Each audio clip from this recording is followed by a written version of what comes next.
Iya, babak baru dari keberadaan pagar laut misterius sepanjang 30 km di Tangerang, Banten makin bikin cenut-cenut para nelayan. Sebenarnya seperti apa kemudian negara bisa berperan dalam hal ini? Pertanyaan besarnya, kalau memang kemudian tidak ada izin, mengapa bisa muncul surat sertifikat maupun juga hak guna bangunan, dari mana kemudian ini kemudian bisa dipahami oleh publik, karena tidak hanya satu atau dua, ini ada ratusan, sekitar 200 lebih hak guna bangunan, bahkan hingga 17 sertifikat hak milik. Siapa yang mengeluarkan izin? Bagaimana kemudian ini bisa terjadi? Kalau kemudian memang ada cacat hukum, apa yang seharusnya bisa dilakukan oleh pemerintah? Kita coba akan bahas hal ini bersama dengan sejumlah narasumber kami. Sudah hadir bersama dengan kami ada Pak Riono, anggota Komisi 4 DPR RI. Selamat malam. Assalamualaikum Pak Riono. Salam warahmatullahi wabarakatuh, Mbak Maria. Terima kasih sudah hadir. Pak Riono juga sudah langsung melihat ke lokasi ya. Nanti boleh bercerita kepada kami. Dan juga sudah hadir bersama kami ada Mbak Susan Herawati, di Sekjen dari Koalisi Rakyat untuk Keadilan atau Kiara. Selamat malam Mbak Susan. Selamat malam Kak. Terima kasih sudah berjuang terus untuk para nelayan kita, Mbak Susan. Iya, terima kasih juga. Dan kita juga sapa, ini sudah tersambung bersama dengan kami ada anggota Ombudsman RI, ada Pak YK Hendra Fatika. Selamat malam. Selamat malam Mbak Maria. Selamat malam Pak. Ya, terima kasih sudah bergabung bersama kami Pak YK. Saya pertama-tama ingin ke Pak Riono terlebih dahulu. Anda sudah turun langsung meskipun di masa reses ya, begitu, tapi sudah turun langsung mengecek langsung kondisi di lapangan. Apa yang Anda temukan Pak Riono? Pertama, tanggal 8 Januari kita langsung ke lapangan ya, melihat sebenarnya pagar lautnya seperti apa gitu. Memastikan antara yang digambar dengan yang di fisik. Karena kita tahunya kan pertama kan gambar tuh sebelum rame. Ternyata antara gambar dengan yang fisik berbeda. Bedanya? Ya, bedanya kalau yang digambar itu pagernya di atas daratan, kalau yang fisik itu ternyata di mulai dari permukaan kolom air sampai di dasar, dasar perairan. Nah, seperti itu. Dan kita ke sana ketemu kawan-kawan nelayan, ketemu masyarakat di sekitar situ, dan kemudian ramelah sorenya. Kan gitu. Sebenarnya kita ya karena jiwa saya dari kuliah saya di nelayan aja, kemudian muncul jangan-jangan ini mengganggu teman-teman nelayan saya seperti itu. Dan ternyata betul, kawan-kawan nelayan di situ yang kebetulan kami temui itu mereka merasa terganggu aksesnya untuk mereka melaut. Ada kemungkinan mereka alat tangkapnya terkena bambu, kemudian juga potensi aksesnya mereka terganggu karena dipageri. Ya, harus memutar lebih jauh lagi kan. Lebih jauh, BBM-nya naik jadi 2 kali lipat, tangkapan ikannya turun, dan potensi kecelakaan pada saat mereka kemudian kembali, yang teman-teman yang one day fishing itu ya. Jadi pada saat kemudian kita melihat itu, lah ini kenapa kemudian pagar laut dari bambu ini sebegitu panjang seperti itu. Inilah yang kemudian coba kami telusuri, kami tanya ke kawan-kawan, oh ternyata kalau kami melihat secara fisik memang tidak ada papan yang bertanggung jawab terhadap pagar laut ini siapa. Maka muncullah pagar laut misterius. Kalau memang ini real, kan pasti ada.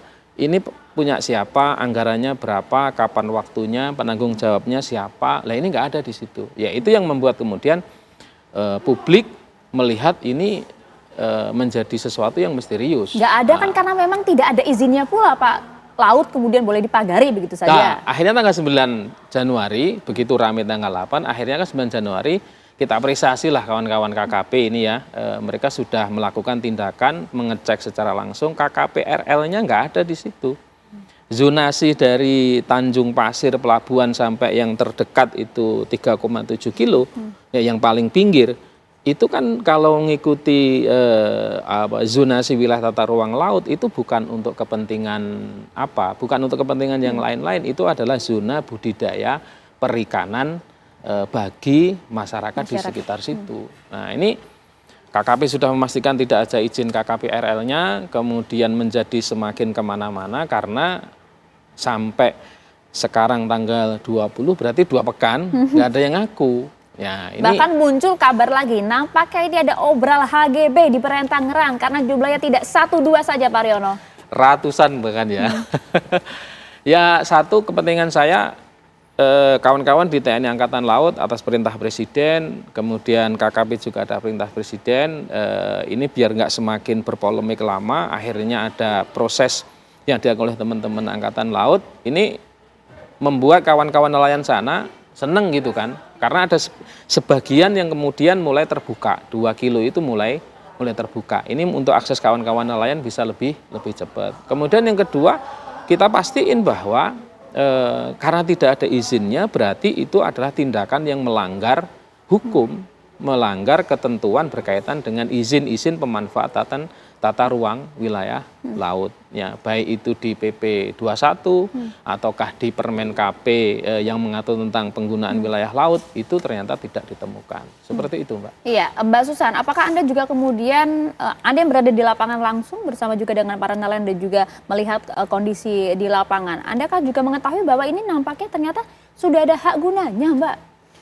Ya, ini kan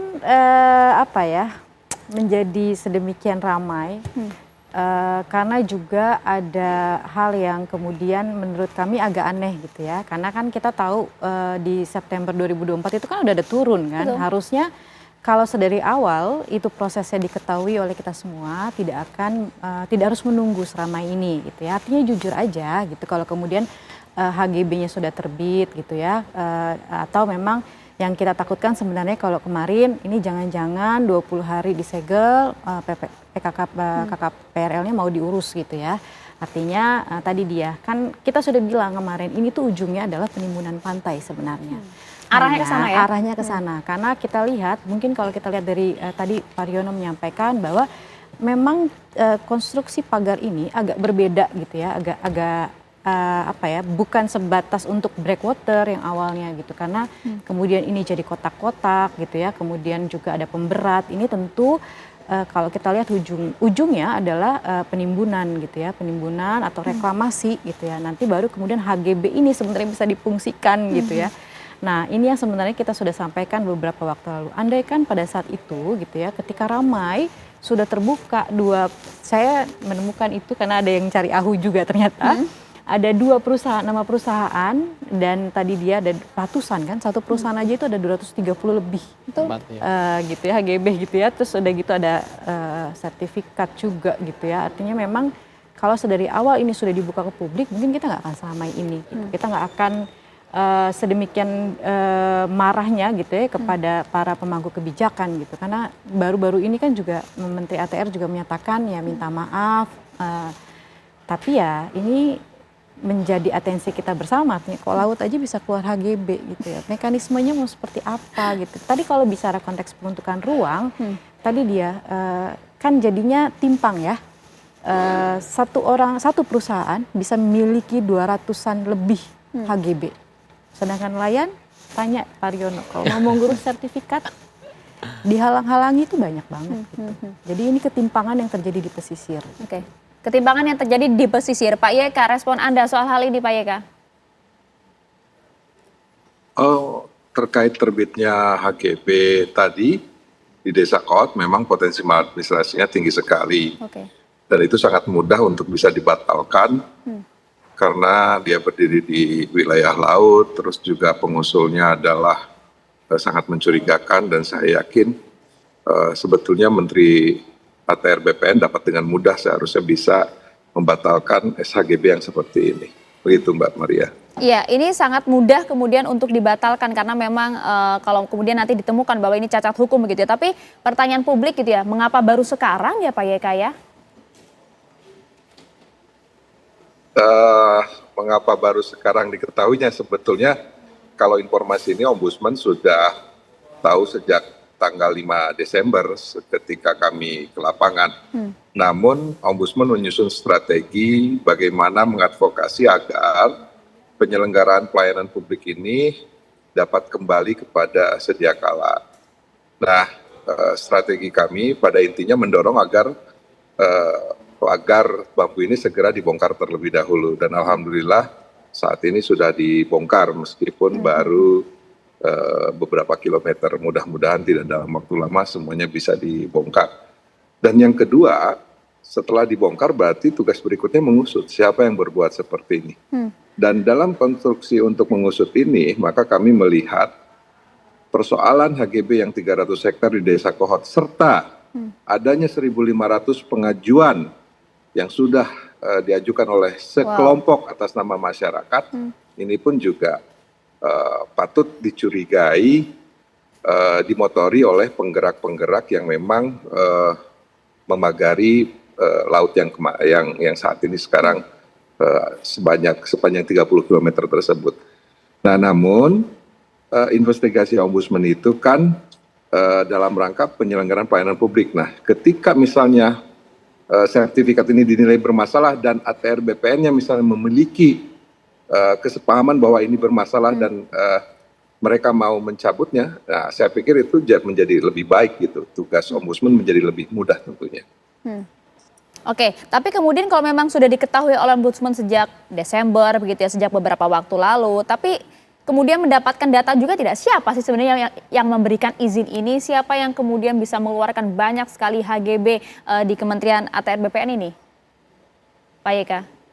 Begini Maria, Ombudsman itu tugasnya adalah pengawasan penyelenggaraan pelayanan publik. Dalam konstruksi masalah yang kami hadapi, dalam menganalisis masalah ini sederhana sekali. Pertama, setelah dilihat ternyata pembangunan pagar ini kan ilegal. Iya. Tidak ada amdalnya, tidak ada izinnya. Nah, kalau ilegal itu berarti kan potensinya pidana gitu kan. Nah, ketika ini potensi pidana, maka tugas Ombudsman adalah hanya mengumpulkan informasi dan meneruskan informasi tersebut untuk didalami oleh APH. Gitu. Karena Ombudsman tidak boleh masuk ke wilayah yang ada pidananya. Nah, tugas Ombudsman adalah memastikan adalah pelayanan publiknya tidak terganggu. Nah, pelayanan publik apa yang terganggu saat ini? Yaitu yaitu adanya pagar. Nah, mengapa pagar mengganggu pelayanan publik? Karena nelayan tidak bisa melaut. Ada juga pengurugan petambak, karena petambak tidak bisa berbudidaya karena tiba-tiba aliran sungainya sekitar di wilayah 600 hektar itu diurukkan.